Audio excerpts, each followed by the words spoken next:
warahmatullahi wabarakatuh. Selamat pagi Bapak Ibu. Yang saya hormati Kepala UPT SMK Negeri 2 Endreka. Yang saya hormati juga Wakasek dan rekan-rekan guru SMK Negeri 2 Endreka. Pertama-tama saya mengucapkan banyak terima kasih kepada Bapak Ibu menyempatkan hadir untuk mengikuti diseminasi budaya positif. Jadi di sini nanti saya akan membagikan ilmu yang telah saya dapatkan di kegiatan program guru penggerak. Jadi di sini saya berbagi bersama Ibu, bukan mengajari tapi bagaimana sama-sama kita belajar. Puji dan syukur kita panjatkan kehadirat Allah Subhanahu wa Ta'ala karena pada pagi hari ini kita diberi izin dan karunia kesempatan untuk mengikuti acara ini. Tak lupa juga kita kirimkan salawat dan salam kepada junjungan kita Nabi besar Muhammad SAW. Berkat jasa beliau kita bisa menikmati nikmat iman, Islam dan nikmat ihsan.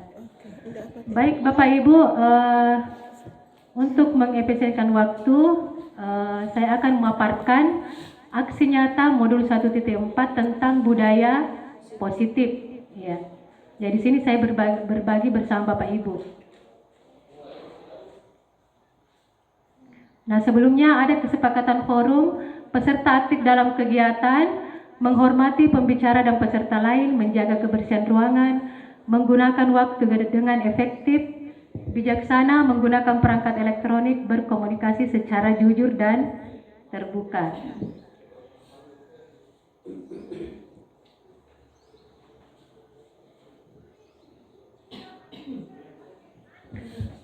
Sebelum saya masuk ke dalam materi, Bapak Ibu, di sini saya melakukan ice breaking dulu ya untuk tentang pemegang kendali kontrol. Jadi Bapak Ibu berpasangan, harus berpasangan. Dua peserta silahkan maju, maksudnya berpasangan di tempat saja. Ya. Ada peserta pertama, kemudian ada peserta kedua. Nah, peserta pertama nanti saya bagikan kertas, kemudian menuliskan satu rahasia. Jadi Bapak Ibu tulis nanti rahasia dalam kertas ini. Baru simpan dalam genggaman tangan tak. Kemudian yang dilakukan oleh peserta kedua, nah melakukan usaha agar peserta mau membuka genggaman kertas tadi, ya, untuk mengetahui rahasia yang dipegang oleh peserta pertama. Jadi bisa dengan bujukan ataukah dengan paksaan, ya terserah caranya nanti peserta kedua bagaimana caranya supaya peserta pertama mau membuka ini kertasnya. Ini kertasnya saya bagikan Bapak Ibu. Bisa Ji. Ya. Kertas ada dua orang. Cuma mau dilihat bagaimana caranya membuka pertama supaya mau membuka itu kertasnya. Rahasia. Saya beberapa sana di mana ada. Yo, ada pasti ada. Oh. Apa rahasia? Kita bisa ada apa yang kita mau tulis, lalu disuruh siapa yang tulis seperti itu saya itu kemudian itu sih bisa dikampung di kuara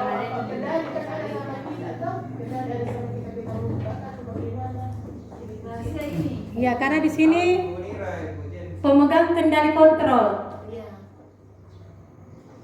Jadi yang menulis adalah pemegang. iya, adalah pemegang kendali kontrol. Nah, bagaimana caranya yang peserta kedua nanti berusaha meminta kepada peserta pertama untuk membuka tadi genggamannya. Ya oke. Harus digombal nih. Ya, mau gak digombal atau diancam dulu Bapak Ibu, gak bisa dibuka. Karena rahasia itu tidak Iya. boleh sembarangan dikasih orang. Iya. apa yang kau lakukan? Kau akan berbuat, kau akan memberita, memaksa. Bisa dengan ucapan. Ya, jadi ini sesuai dengan karakternya. Bagaimana caranya ingin mendapatkan sesuatu, apakah dengan membujuk ataukah harus mengancam? Dibujuk-bujuk dulu. Kalau tidak bisa, diancam. Jadi kita harus pahami dulu ya pemegang kendali kontrol bagaimana orangnya. Haruskah dibujuk rayu dulu baru bisa membuka itu kertasnya. Jadi sembarang kita tulis di situ, Bu. Yang intinya di sini yang peserta kedua bisa nanti membujuk yang pemegang kendali kontrol membuka genggamannya. Artinya kan genggaman berarti rahasia itu harus digenggam. Genggam. Iya. Silahkan begitu. Sebar kita tulis-tulis sedikit. Rahasia rumah tangga. Saya tidak, semalam saya tidak dikasih jatah. Iya, lucu. Semalam saya tidak dikasih jatah.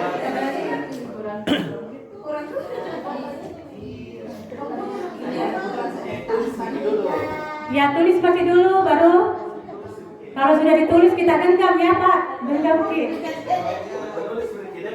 Genggam dengan erat. Kalau tidak dibujuk, ancaman. Foto please.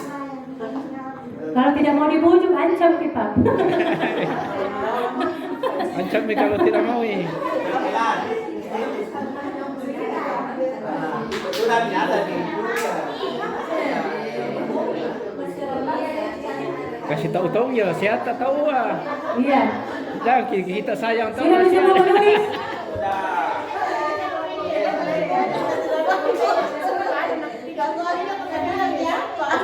Tidak boleh pau-pau katanya.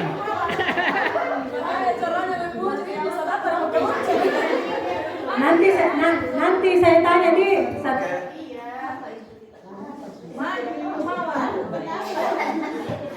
Pikir kami tahu lah.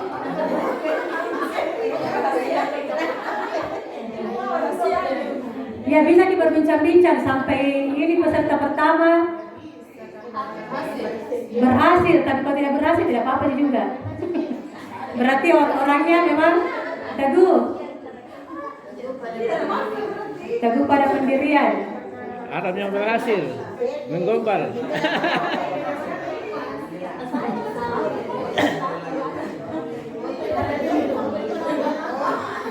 Ibu Asradina menggombal Ibu Safia. Adam yang berhasil menggombal. Atau bisa dilihat, Iya bisa. Pasai.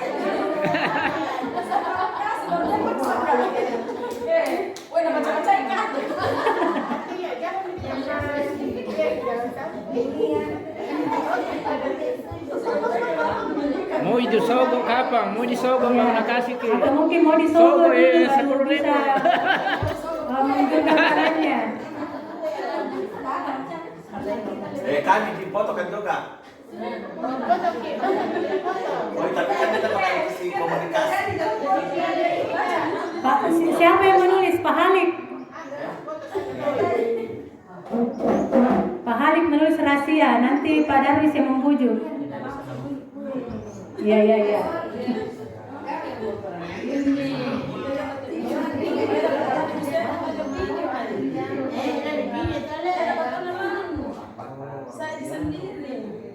Jadi berhasil di Bu Munira.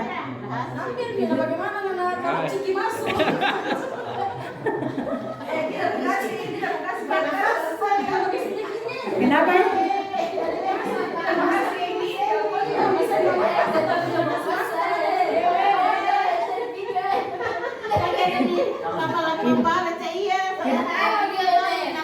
Kalau Ibu Mawar berhasil nih Ibu Mawar. Oh. Sogok kue dulu ah. Iya, sudah semua Bapak Ibu? Iya. Kira-kira ada yang mau berkomentar tadi tentang dilakukan? Dari peserta pertama dulu. Kita Ibu Munira bisa sampaikan. Rasanya saya tidak tega kalau saya tidak kasih. Ya, Ibu Munira. Tadi Ibu Munira telah menuliskan rahasia atau apapun itu ya di genggamannya. Bagaimana Bu Munira? Apakah Bu Munira berhasil membuka tadi genggamannya dengan cara apa? Peserta kedua tadi. Sebenarnya saya tidak mau jadi Kasih. seperti ini. Jadi sebenarnya saya itu tadi saya tidak mau membuka tangan saya. Pertama karena dia menggunakan cara-cara kekerasan. Dengan cara saya dipaksa. Saya genggam betul. Ibu Seri menggunakan gelitik-gelitik. Jadi saya agak geli. Yang kedua, ketika saya bertahan dalam kondisi itu, dia tepuk-tepuk saya punya tangan, jadi saya ada rasa kasihan. Ya sudahlah, dibuka saja. Terima kasih Bu Munira.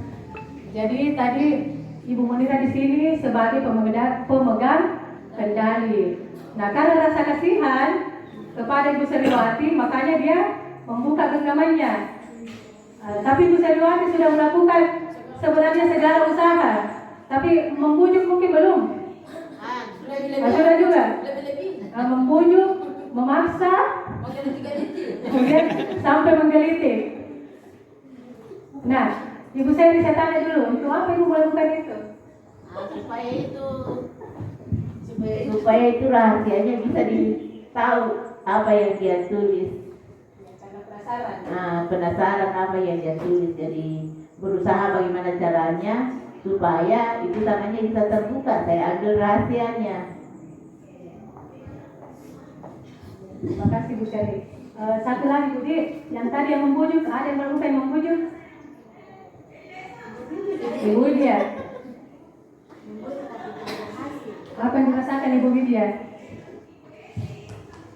Ya, terima kasih. Saya tadi menggunakan pendekatan dengan cara membujuk ya, seperti kita kan sahabat, kita kan ini seperti, tapi sepertinya tidak berhasil. Mungkin karakternya Ibu Rasmiati memang tidak bisa dibujuk dengan kata-kata.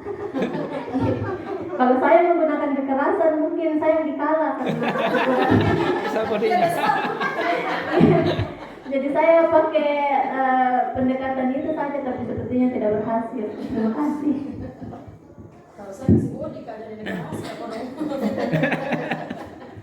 Ibu Rasmiati lagi pendapatnya. Kenapa Ibu sampai tidak membuka? Terima kasih. Kenapa saya tidak membuka kertas yang saya tulis dengan tulisan rahasia? Karena saya paham bahwa itu adalah rahasia saya sendiri dan untuk apa ditahu oleh orang lain.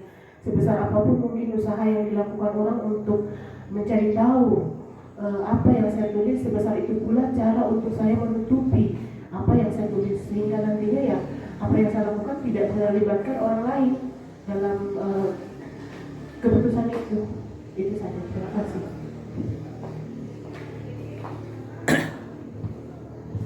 Berikan dulu aplaus semua, Bapak Ibu. Ya. Terima kasih banyak. Jadi di sini nanti ada hubungannya dengan materi kita hari ini ya. Jadi ada yang sebagai pemegang kendali kontrol, ada yang membujuk. Jadi situlah karakter. Kita lihat karakter orang itu berbeda. Ada nanti kita bujuk dengan cara, nanti dia bisa melakukan sesuatu kalau kita bujuk. Ada juga dengan hukuman atau dengan paksaan. Jadi bagaimana kita sebagai pemegang kendali kontrol, terutama sebagai seorang pendidik. Iya. Nah, kemudian kita ke tujuan pendidikan. Jadi menurut Ki Hajar Dewantara, tujuan pendidikan adalah menuntun segala kodrat yang ada pada murid agar mereka dapat mencapai keselamatan dan kebahagiaan yang setinggi-tingginya, baik sebagai manusia maupun sebagai anggota masyarakat. Oleh sebab itu, pendidik itu hanya dapat menuntun tumbuh atau hidup kekuatan kodrat yang ada pada murid, agar dapat memperbaiki lakunya, hidup dan tumbuhnya kekuatan kodrat murid. Nah, maksudnya di sini murid kita itu sudah ada kodrat alam dan kodrat saman. Jadi bukan kita yang menentukan anak ini akan menjadi apa, tapi kita pendidik hanya sebagai Iya, menuntun anak. Ya, bukan anak itu sebagai diibaratkan kertas kosong. Kita seenaknya mau mengisi apa yang dituliskan dalam kertas kosong. Jadi sudah ada kodrat alam anak yang samar, tinggal kita bagaimana menebalkan, ya, menuntun. Jadi kita hanya sebagai penuntun. Kemudian kodrat saman, yang mana itu dikatakan kodrat saman? Ya, seperti kita berada zaman teknologi. Jadi kita sebagai pendidik juga harus mengajarkan teknologi, bukan malah menghindari. Bagaimana kita beradaptasi dengan perubahan zaman. Jadi anak-anak juga berhak mendapatkan pendidikan teknologi, Bapak Ibu ya. Jadi kalau kita mengajar, usahakan kita menggunakan teknologi dalam pembelajaran tak. Karena itu sesuai dengan kodrat saman. Ya.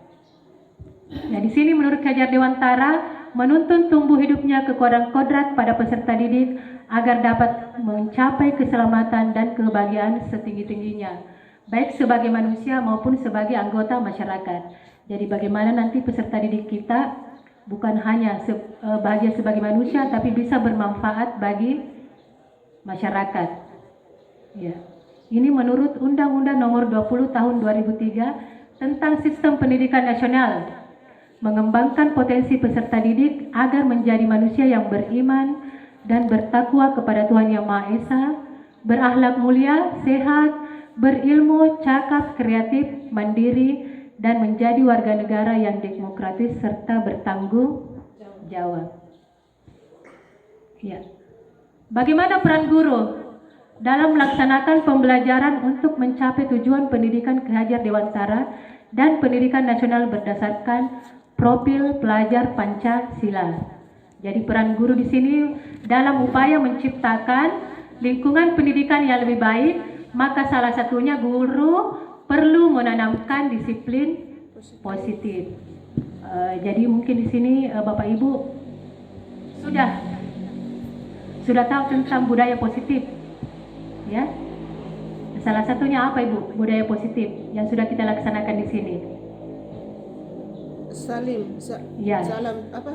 Sapa, salam, senyum. Jadi itu termasuk dalam budaya positif.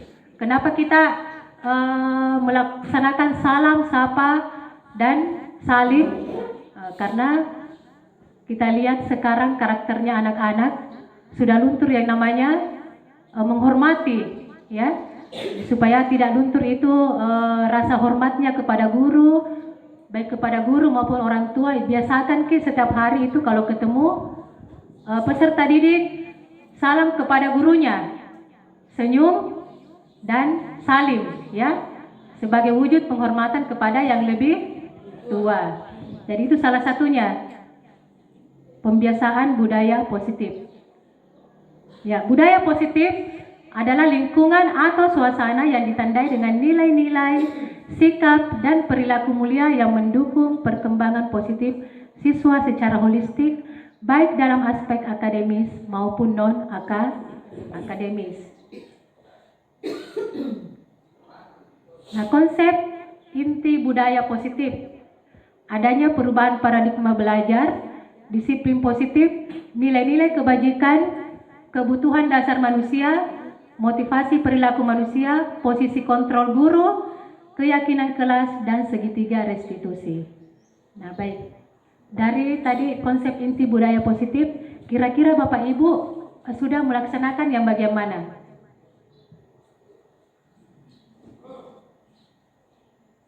Sudah menerapkan? Iya. Ada yang sudah melakukan keyakinan kelas? Iya. Disiplin positif juga ya, sudah ya?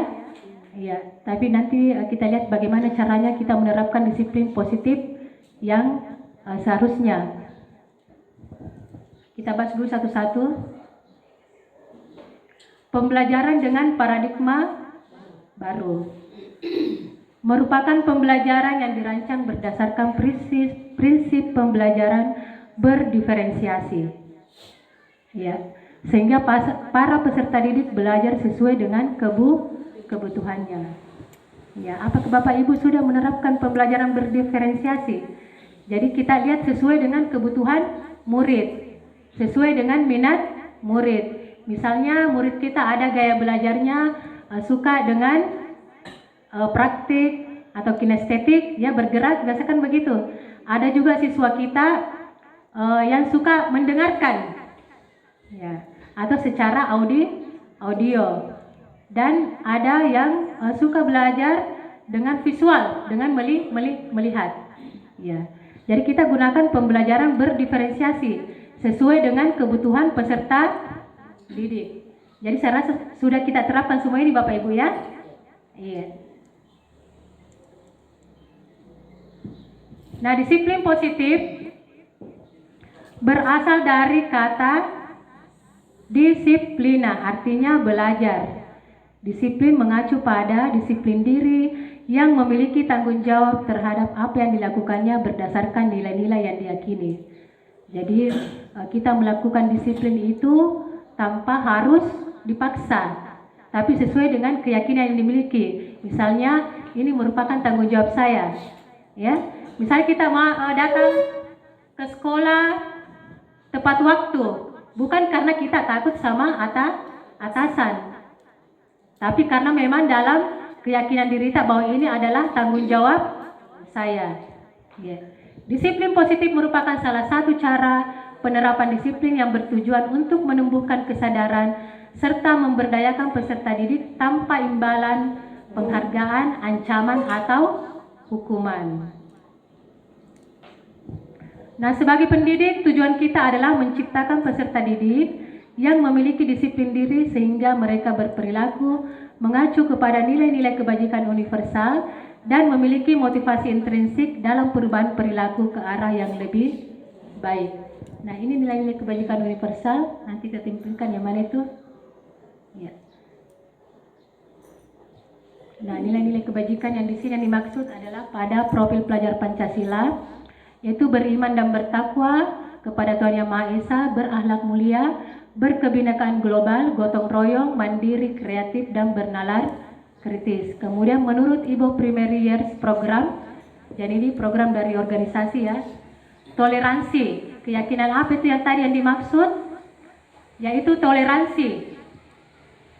Jadi harapkan peserta didik itu memiliki nilai keyakinan seperti toleransi, rasa hormat, integritas, mandiri, menghargai, antusias, empati, keingintahuan, kreativitas, kerjasama, percaya diri, dan komitmen. Nah, kemudian nilai kebajikan menurut keterampilan hidup dapat dipercaya, lurus hati, pendengar yang aktif, tidak merendahkan orang lain, dan memberikan yang terbaik dari diri.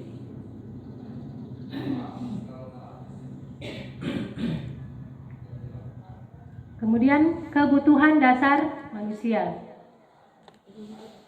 Ini materi yang tadi ya Bu, yang tadi. Kebutuhan dasar manusia adalah segala sesuatu yang kita lakukan untuk mendapatkan apa yang kita inginkan. Seluruh tindakan yang kita lakukan memiliki tujuan tertentu, dan semua usaha terbaik yang kita lakukan adalah dalam rangka agar kebutuhan dasar kita terpenuhi dengan baik. Yang mana itu kebutuhan dasar manusia? Yang pertama, bertahan hidup. Ya, bertahan hidup berarti kita butuh makan, ya. Nah, biasanya kalau manusia tidak mendapatkan kebutuhan makan, misalnya ya, kira-kira apa yang dia lakukan? Perilaku apa yang muncul? Misalnya ada seseorang yang butuh makan tapi tidak ada kemampuannya untuk membeli. Nah, biasanya muncul mencuri. Jadi tindakan-tindakan seperti itu karena tidak terpenuhi kebutuhan dasar manusia sehingga dia melakukan tindakan tersebut. Sama dengan siswa kita.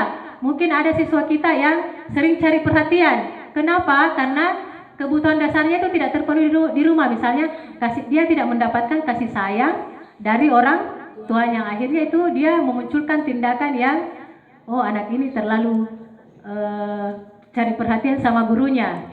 Ya. Kemudian yang kedua, kebutuhan dasar penguasaan. Ya, seperti harga diri, keinginan untuk dianggap memimpin, berprestasi. Jadi sini ada indikatornya Bapak Ibu ya. Jadi 5 kebutuhan dasar penguasaan: harga diri, keinginan untuk dianggap, memimpin, berprestasi, diakui dan didengar. Kemudian kebutuhan dasar yang keempat adalah kebebasan, yaitu mandiri, memiliki pilihan, mencoba hal baru, mampu mengendalikan arah dirinya. Kemudian kesenangan, yaitu bermain, humor, antusiasme, dan tertawa. Nah, kira-kira biasanya kalau siswa tak di kelas, biasanya melakukan apa? Tindakan apa? Misalnya tertawa. Ya, biasa siswa tak seperti itu, tertawa di kelas. Atau mengganggu temannya. Ya, kira-kira dari 5 kebutuhan dasar tadi ini, kira-kira yang dibutuhkan, yang tidak didapatkan oleh peserta didik itu kira-kira apa? Kalau misalnya ada siswa kita mengganggu temannya di kelas. Iya. Kasih sayang atau dia kesenangan. Iya. Ya, seperti itu maksudnya Bapak Ibu ya? Iya. Kesenangannya mengganggu. Kemudian ada juga yang biasa membuli temannya di kelas. Nah, kira-kira kebutuhan dasar apa yang tidak terpenuhi pada dirinya sehingga dia melakukan seperti itu? Mungkin karena ingin penguasaan ya, merasa dianggap dirinya memimpin dalam kelasnya. Iya, seperti itu. Jadi kita harus tahu kebutuhan dasar dari peserta didik kita. Ya, jangan kita langsung menghakimi siswa, kenapa seperti ini siswaku. Kita harus tahu, oh ternyata siswa saya ini kebutuhan dasarnya tidak terpenuhi di rumah. Seperti mungkin anak-anak kita banyak yang orang tuanya berpisah, ya kita harus memahami itu. Bagaimana kita tindakan kita sebagai pendidik. Nah, intinya anak-anak yang melakukan tindakan-tindakan seperti itu karena dia tidak terpenuhi kebutuhan dasarnya yang 5 tadi. Kemudian motivasi perilaku manusia. Jadi di sini ada motivasi ekstrinsik, ada motivasi intrinsik. Jadi apa yang kita lakukan itu karena ada motivasi. Yang pertama, motivasi ekstrinsik atau dari luar, misalnya menghindari ketidaknyamanan. Ya, karena kita ada hukuman. Ya. Kemudian jadi kita melakukan motivasinya karena supaya saya tidak mendapatkan hukuman. Saya datang ke sekolah, tidak telat datang ke sekolah supaya nanti saya tidak ditegur atau mendapat hukuman dari atasan. Itu adalah motivasi ekstrinsik. Kemudian mendapatkan imbalan penghargaan dari orang lain, itu merupakan motivasi ekstrinsik dari luar. Kemudian motivasi dari dalam atau intrinsik, untuk menjadi orang yang mereka inginkan dan menghargai diri sendiri dengan nilai-nilai yang mereka percaya. Jadi motivasi intrinsik tadi itu karena adanya nilai-nilai kebajikan dalam diri kita. Motivasinya, ya motivasinya karena memang itu adalah tanggung jawab saya.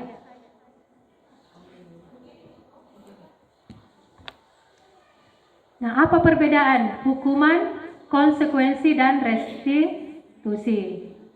Ya. Selama ini mungkin kita kebanyakan memberikan hukuman kepada siswa kita. Ada yang datang terlambat, kita beri hukuman, baik secara fisik maupun non-fisik. Jadi hukuman itu adalah tindakan yang diberikan kepada siswa sebagai respon terhadap perilaku yang dianggap salah atau melanggar aturan.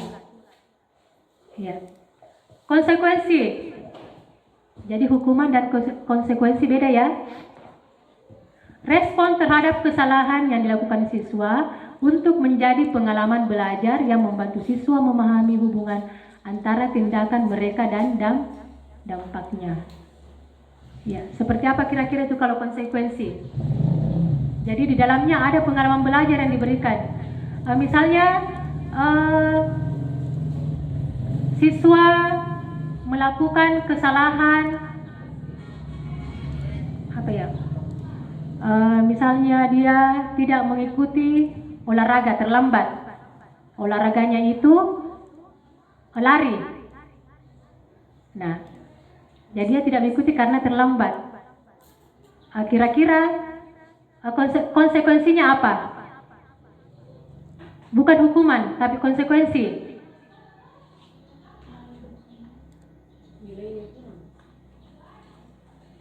Konsekuensinya bisa kita mungkin tambahkan jaraknya lari. Misalnya tadi temannya lari 500 meter, dia diberikan konsekuensi dia lari 1 kilometer. Itulah konsekuensi, bukan hukuman ya. Karena memang temannya tadi olahraganya itu lari. Iya. Jadi dia tetap belajar olahraga lari, tapi dia diberikan jarak yang lebih dari temannya tadi. Itu adalah bentuk konsekuensi. Tetap ada pengalaman belajar. Kemudian yang ketiga adalah restitusi. Nah, restitusi pendekatan dalam pengolahan perilaku yang fokus pada pemilihan dan perbaikan. Ya. Nah, restitusi di sini kita memberikan jalan keluar kepada siswa.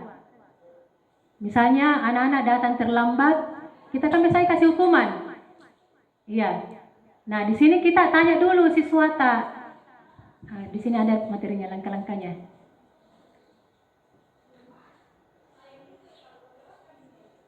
Nah, misalnya kita tanya, kenapa Kina terlambat?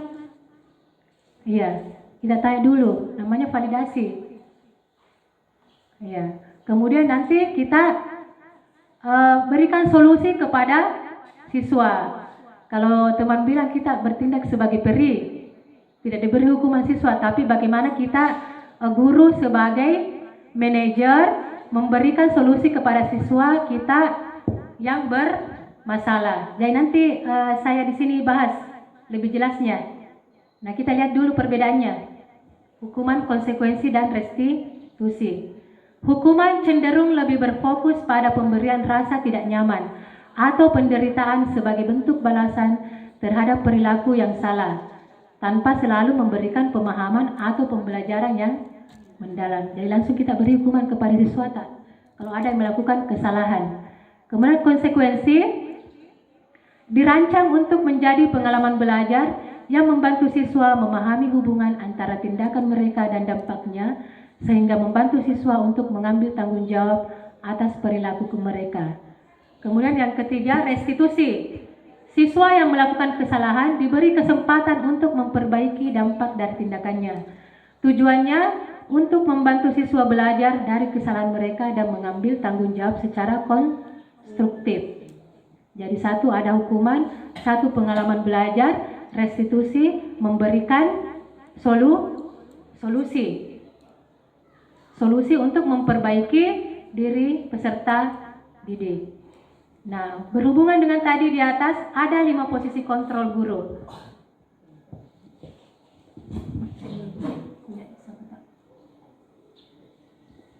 Yang pertama, penghukum. Yang kedua, pembuat merasa bersalah. Yang ketiga, posisi kita sebagai teman.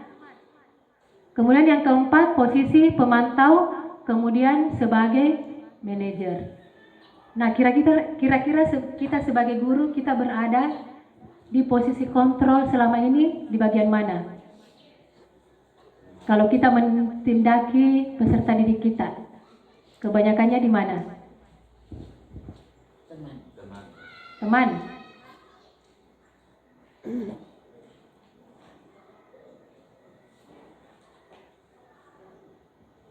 Penghukum membuat merasa bersalah. Biasanya kalau menghukum kita menggunakan fisik atau non fisik, ya. Hukumannya misalnya terlambat upacara, kita anak-anak jalan jongkok dari bawah sampai ke atas, itu adalah termasuk hukuman. Ya. Kalau pembuat merasa bersalah, iya, dikasih kata-kata sampai merasa siswanya itu tersinggung dan merasa bersalah. Iya, kemudian teman. Yang mana itu sebagai teman? Karena tadi ibu guru selama ini menjadi teman. Kira-kira tindakan apa yang Bapak Ibu lakukan sehingga posisi kontrol yang Ibu lakukan sebagai teman seperti apa? Didekati anak-anaknya. Ya, didekati baru kita tanya. Misalnya, kenapa kita terlambat? Lain kali jangan terlambat, seperti itu Bu Seri.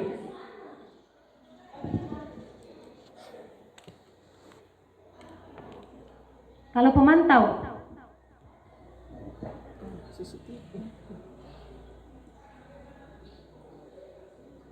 atau Bu Rasmiati? Kalau posisi kontrol sebagai pemantau, ya tentunya sebagai wali kelas tidak luput kita melakukan itu dalam artian supaya kita tahu apa yang dilakukan oleh siswa kita baik di luar sekolah maupun di dalam sekolah, dan itu biasa saya lakukan. Ya, berarti selain teman kita juga melakukan pemantau ya. Kemudian manajer. Wah, ini yang susah. Mungkin ini yang belum semuanya melakukan, termasuk juga saya masih belajar. Yang mana itu dikatakan manajer? Iya. Iya. Manajer itu biasanya kan mengarahkan. Iya.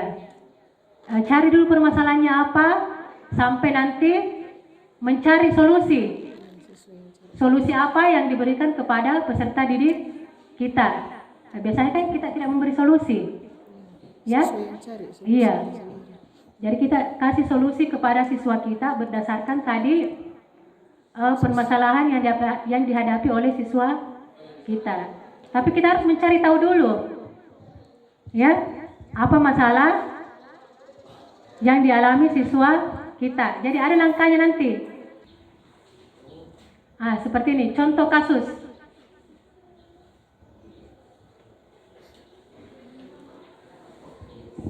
Hormat pada bendera selama 1 jam. Jadi ini termasuk hukuman ya? Iya. Hukuman Ibu atau ada yang mau berpendapat? Cocok di hukuman? Iya. Kemudian ada kata-kata, berapa kali ibu bapak harus memberitahu kamu? Kamu selalu saja mengecewakan ibu atau bapak. Ya. Jadi ini kata-kata dari guru ya, membuat siswa merasa bersalah. Berarti posisi kontrol di sini gurunya adalah pembuat merasa bersalah. Ya, ini kata-katanya, contohnya. Kemudian ada kasus siswa tidak memakai atribut lengkap saat upacara bendera. Nah, di sini, ayo dong ikuti aturan sekolah. Tolong bantu ibu atau bapak ya sekali ini ya. Sudah tidak apa-apa, lain kali jangan sampai berbuat seperti ini. Ya, jadi itu kata-katanya. Berarti posisi kontrol dari gurunya adalah sebagai teman. Nah, kemudian sebagai pemantau, kamu sudah melanggar peraturan sekolah. Kamu tahu konsekuensinya? Setelah upacara kamu beli atributnya ke koperasi dan jangan diulangi lagi. Ya, ini posisi kontrol sebagai pemantau. Nah, ini posisi kontrol sebagai manajer. Nah, di sini kita tanya, apakah kamu tahu kesalahanmu? Ya, supaya siswa tahu kesalahannya. Jadi di sini ada sifat mandiri ya. Kemudian kira-kira bagaimana kamu memperbaiki kesalahanmu. Jadi solusinya juga nanti siswa sendiri yang menemukan. Kita sebagai manajer. Ya. Nah. Baik, di sini posisi kontrol apakah aku? Jadi untuk mengetahui pemahaman Bapak Ibu, saya kecewa sekali dengan kamu. Kira-kira kita posisi kontrol guru sebagai apa? Kalau kata-katanya saya kecewa sekali dengan kamu, Dina. Ya, membuat rasa bersalah. Iya, pembuat rasa bersalah. Kemudian kamu tidak pernah benar melakukannya.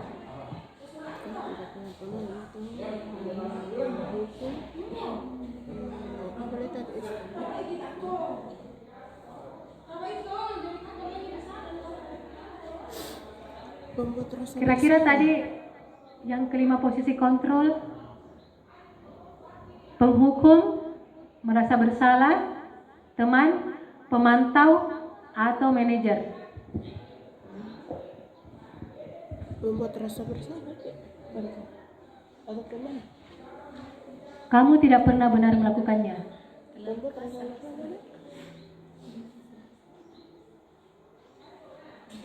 Penghukum. Iya.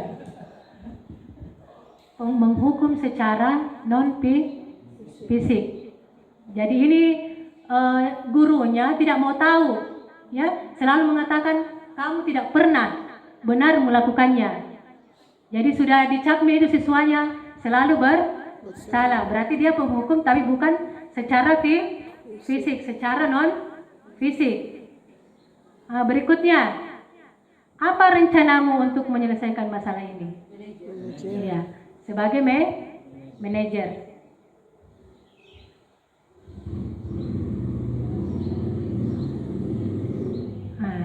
Kalau ini sudah ada kata-kata, ayolah lakukan demi Bapak Ibu, ya. Berarti sebagai teman. Jadi kita memposisikan diri sebagai teman.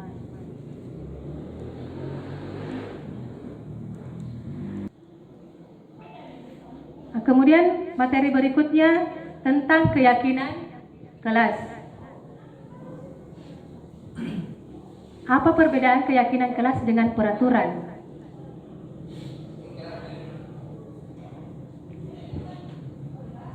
Hampir sama kata-katanya. Kalau kita membuat peraturan dengan keyakinan.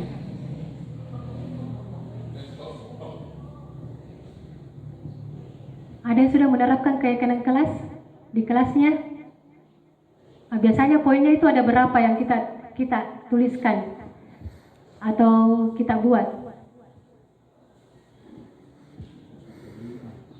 1 sampai 5. Misalnya 5 poinnya. Iya, biasanya keyakinan kelas itu yang terlalu banyak, ya. Nah, keyakinan kelas itu juga disusun oleh siswa. Ya, siswa. Jadi guru hanya mengarahkan atau sebagai fasilitator. Ya. Jadi yang menyusun keyakinan kelas itu adalah siswa. Dan yang penting itu kita menggunakan kata-kata yang positif. Hindari kata-kata yang negatif. Misalnya jangan membuang sampah sembarangan. Ya, kita bisa rubah kata-katanya seperti apa?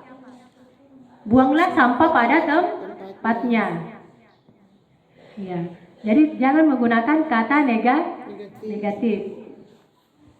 Nah, biasanya peraturan itu, kalau peraturan kita buat dari gurunya tanpa melibatkan siswa. Dan kalau peraturan itu biasanya juga menggunakan kata-kata negatif seperti memerintah, seperti itu, ya.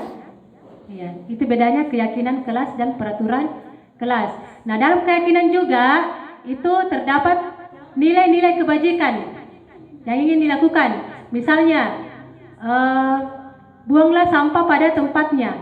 Nah, nilai kebajikan apa yang ada di dalamnya? Tanggung jawab. Iya, tanggung jawab. Disiplin. Jangan kita tuliskan misalnya dilarang datang terlambat.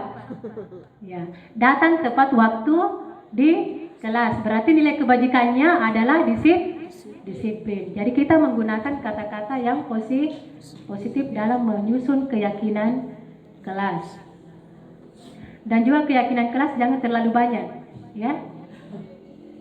Ya.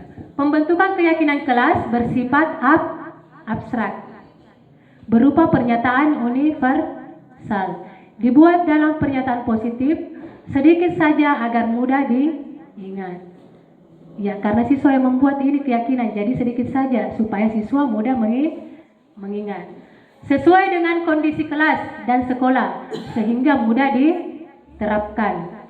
Semua warga sekolah atau warga kelas dilibatkan saat membuat keyakinan kelas. Jadi kalau kita juga membuat keyakinan sekolah, semua terlibat, guru-gurunya, ya. Bukan hanya satu saja yang terlibat.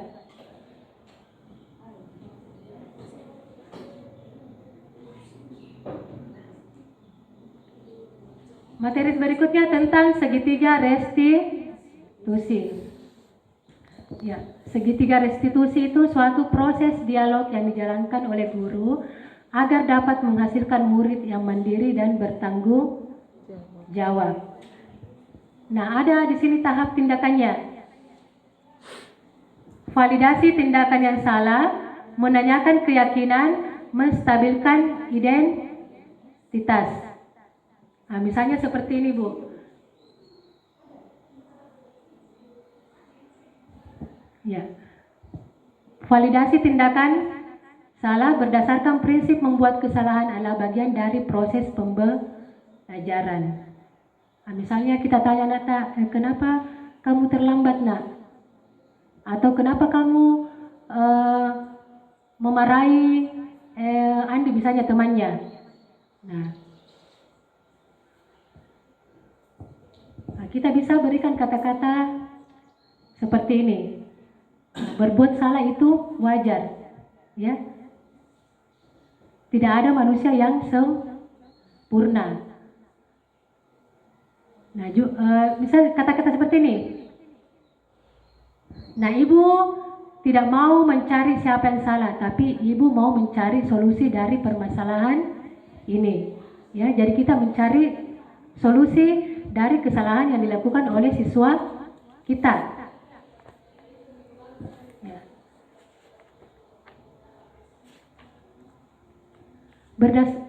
Kamu pasti punya alasan mengapa melakukan hal itu. Jadi kita kasih pertanyaan seperti ini. Jangan langsung menghukum. Iya. Kamu pasti punya alasan. Kita berikan dulu kesempatan kepada anak untuk bicara mengapa dia melakukan itu. Iya. Kemudian menanyakan keyakinan. Misalnya, kira-kira keyakinan apa yang kamu langgar? Misalnya tadi keyakinan adalah menghargai teman. Kira-kira perbuatanmu itu sudah sesuai dengan keyakinan kelas yang sudah kita buat nak? Nanti anak-anak menjawab, oh tidak bu. Kesepakatan keyakinan kelas apa yang sudah kamu langgar? Tidak menghormati teman. Jadi kita selalu hubungkan dengan keyakinan kelas yang sudah kita buat supaya anak kita sadar bahwa kesalahan yang dilakukan itu memang sudah melanggar keyakinan yang sudah dia buat di kelas. Dia sendiri nanti menyadari dengan pertanyaan pemantik yang kita berikan. Jadi masuk di menanyakan keyakinan. Termasuk nilai-nilai apa yang sudah kamu langgar. Ya, misalnya disiplin, saling menghormati, ya, seperti itu. Nah, yang ketiga, tidak masuk dia. Menstabilkan identitas. Jadi bersama-sama kita mencarikan solusi permasalahannya tadi. Kira-kira nak, apa yang mau kamu lakukan untuk memperbaiki kesalahanmu? Jadi seperti itu pertanyaan kita. Nah, akhirnya nanti sendiri siswa itu mendapatkan solusi dari permasalahan yang dia lakukan. Ya. Oh ya bu, nanti saya minta maaf kepada Andi. Saya memang yang salah. Nah, jadi ada rasa tanggung jawab dalam diri anak tersebut, ya. Kemudian mandiri mau meminta maaf kepada temannya, ya. Seperti itu. Namanya segitiga restitusi. Seperti itu ya bu. Mungkin Ibu Rasmiati lebih paham tentang segitiga restitusi. Kalau yang saya dapatkan dari pendidikan dari modul seperti itu. Mungkin ada tambahan tentang setelah ini ada komitmen yang dia buat. Iya. Ya. Jadi biasanya juga ada komitmen antara peserta didik dengan guru. Misalnya nanti anak jangan lagi ulangi seperti ini. Ya. Kalau kita ulangi, kita bisa beri sanksi ya. Iya. Tapi kalau pertama kita cari dulu solusinya. Tapi kalau sudah berulang, mungkin bisa kita beri sanksi.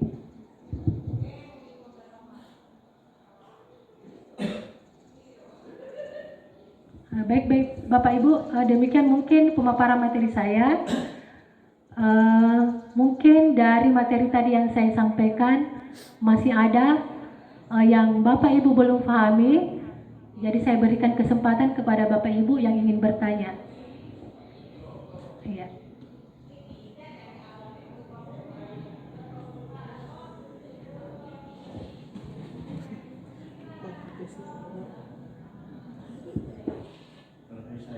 Oh iya, dari Mbak.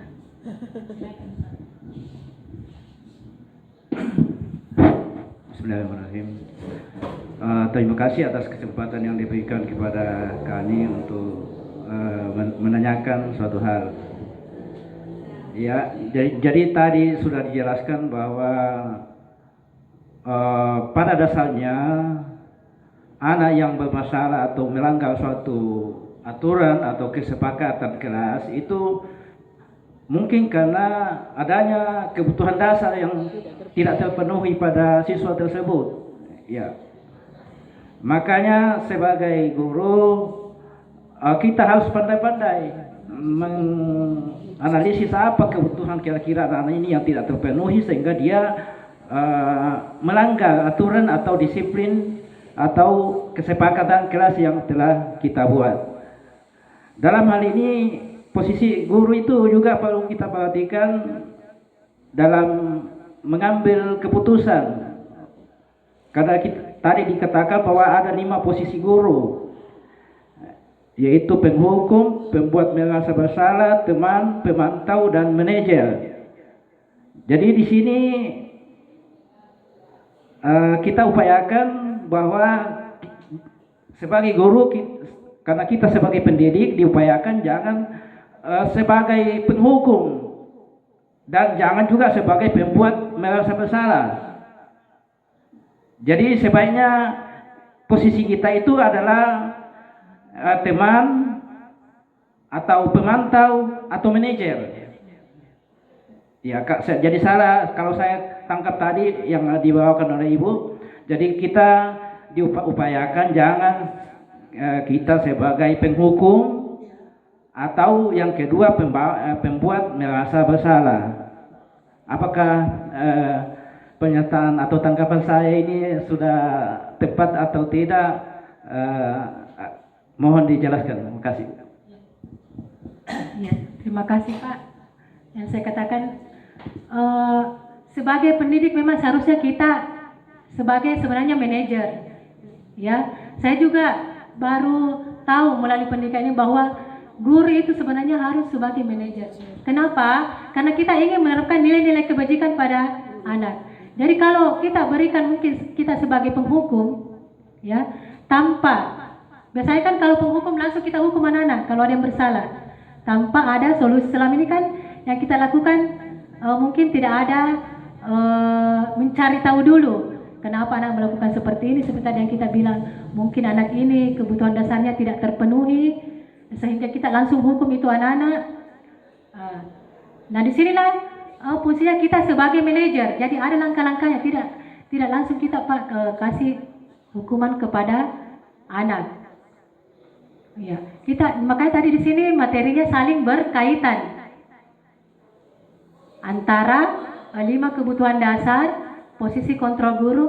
Tapi untuk menjadi seorang manajer, saya pun sebenarnya belum bisa, maksudnya belum masih belajar menuju ke situ, ke manajer, ya.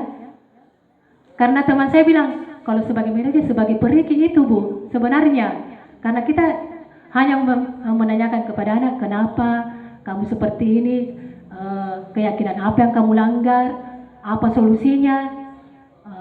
Efeknya mungkin anak-anak tidak jerah. Ya, seperti itu. Cuma kita mau tanamkan di sini nilai-nilai kebajikan yang tadi saya jelaskan di materi supaya anak-anak itu bisa bertanggung jawab. Bukan dia melakukan itu karena ada motivasi dari ekstrinsik. Iya. Sebaiknya memang kita sebagai manajer, Pak. Iya. Tapi kalau misalnya masih ada guru yang melakukan posisi kontrol sebagai penghukum, ya saya juga tidak bisa memaksakan.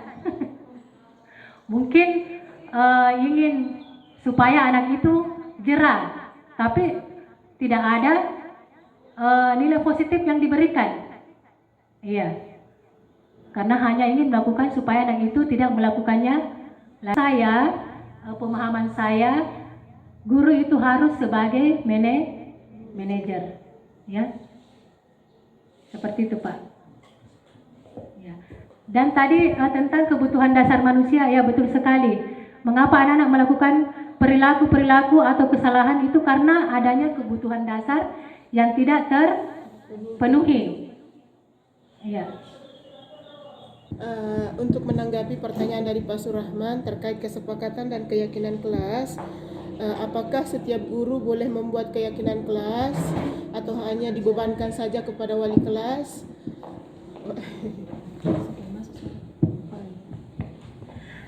Terima kasih atas kesempatan yang diberikan. Di sini saya akan mencoba ya berbagi tentang pemahaman saya ya Pak ya tentang keyakinan kelas dan kesepakatan kelas, dan apakah setiap guru bisa membuat keyakinan kelas. Mungkin dibahasakan mungkin jangan keyakinan kelas tetapi keyakinan atau gini, setiap guru itu sebenarnya boleh-boleh saja, apalagi kalau guru bidang studi, boleh-boleh saja membuat kesepakatan kelas, tetapi kita mungkin mengacu kepada keyakinan kelas, karena kan keyakinan kelas itu sudah dibuat oleh siswa bersama dengan wali kelasnya mungkin, atau dengan guru-guru yang lain. Kalau memang kesepakatan kelas yang ingin kita buat sama dengan kesepakatan kelas di situ, artinya mungkin kita tidak usah membuat kesepakatan kelas, karena itu sudah menjadi kesepakatan mereka. Nah, dari kesepakatan kelas yang artinya misalnya satu, kesepakatan kelas tidak boleh ribut di dalam kelas pada saat pembelajaran sedang berlangsung. Nah, kapan ini dilakukan secara konsisten oleh siswa, maka itulah yang menjadi keyakinan kelas. Dalam hal ini ternyata kita harus disiplin, atau ternyata kita harus ribut di dalam kelas, itu berarti iya mungkin mengarah ke disiplin atau mengarah kepada tanggung jawab. Jadi kesepakatan kelas yang dilakukan secara konsisten akan menjadi keyakinan kelas yang nantinya tanpa kita arahkan lagi ke siswa, mereka sudah yakini bahwa kapan kita terlambat atau kapan kita ribut ini berarti ada keyakinan kelas yang kita langgar. Saya rasa itu. Nah, untuk posisi kontrol, kalau dikatakan posisi kontrol, memang kurikulum Merdeka ini mengarahkan kita bagaimana menjadi seorang posisi kontrol guru sebagai pemantau. Tetapi pada dasarnya setiap sekolah, setiap sekolah pasti memiliki karakter peserta didik yang berbeda-beda. Kalaupun guru ingin melakukan menjadi posisi kontrol sebagai penghukum, mungkin kita lihat dari apa yang dilakukan siswa, kemudian bagaimana karakter siswa itu sehingga ada itu. Tetapi pada dasarnya untuk menjadi posisi kontrol sebagai seorang manajer yang memang diarahkan oleh kurikulum Merdeka bahwa guru harus seperti itu, ya memang kita butuh kerjasama, kolaborasi dalam satu lingkungan sekolah, sehingga kalau memang kita ingin menerapkan, misalnya di SMK Negeri 2 ini kita ingin menerapkan atau program kita bagaimana kita program untuk guru bagaimana menjadi guru yang sebagai manajer, ya saya rasa itu tidak sulit kalau memang kita berkolaborasi dan bekerja sama dengan semua pihak di sekolah. Tapi kalau misalnya 1-2 orang memang agak sulit untuk menjadi seorang posisi kontrol guru sebagai pemantau. Saya rasa itu saja Pak, terima kasih.